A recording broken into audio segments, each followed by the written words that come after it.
2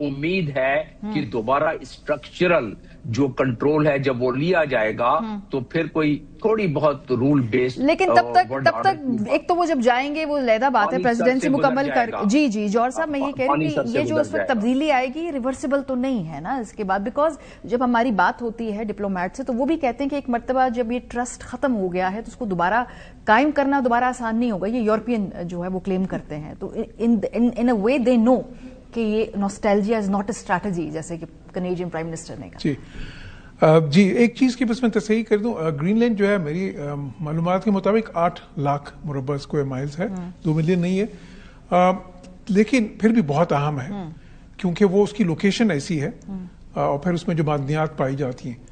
اچھا جو آپ نے بات کی, دیکھیں کچھ چیزیں ایسی ہیں جو ریورسیبل یا کم از کم یہ ہے کہ وہ واپس نارمل پہ چلی جائیں گی. لیٹ سے کہ کل کو کوئی ایسا پریزیڈنٹ آ جاتا ہے جو یورو اٹلانٹک ریلیشنز پہ بلیو کرتا ہے تو وہ دوبارہ مینڈ کرے گا, جس طرح بائیڈن نے کیا. پریزیڈنٹ ٹرمپ کی پہلی ٹرم کے بعد آ کے بائیڈن نے کافی حد تک مینڈ کر لیا تھا.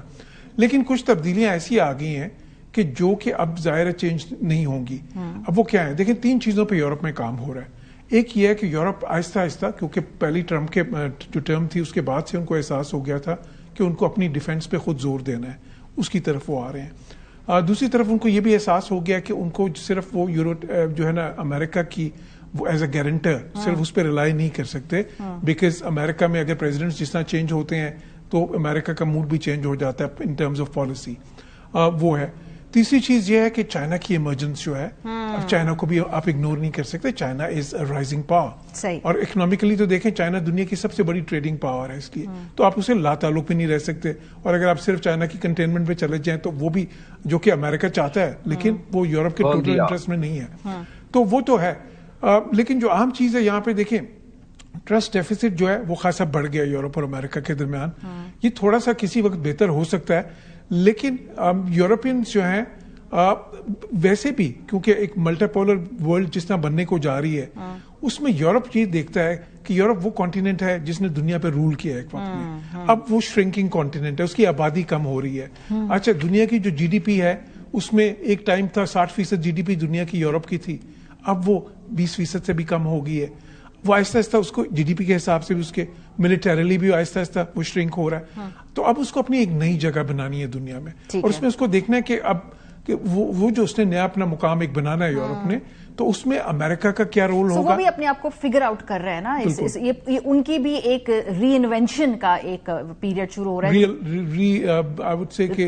ری الائنمنٹس ہوں گی, ری الائنمنٹ ہے, ری انوینٹ, وہ بھی اپنا ری کنفیگریشن ہوگی. Reconfiguration is the right word. Jamil صاحب کنکلوڈنگ نوٹ آپ کی طرف سے بھی یہ چاہوں گی کہ یہ جو فرینچ پریزیڈنٹ نے خاص طور پہ چین کے ساتھ ایک آگے فیوچر جو ہے ایک تعلق بنانے اور اس تعلق کو مزید گہرا کرنے کا اشارہ دیا ہے, تو یورپ جو اب چائنا کی طرف اپنی انکلینیشن دکھا رہا ہے, یہ کتنا سگنیفیکنٹ ہے؟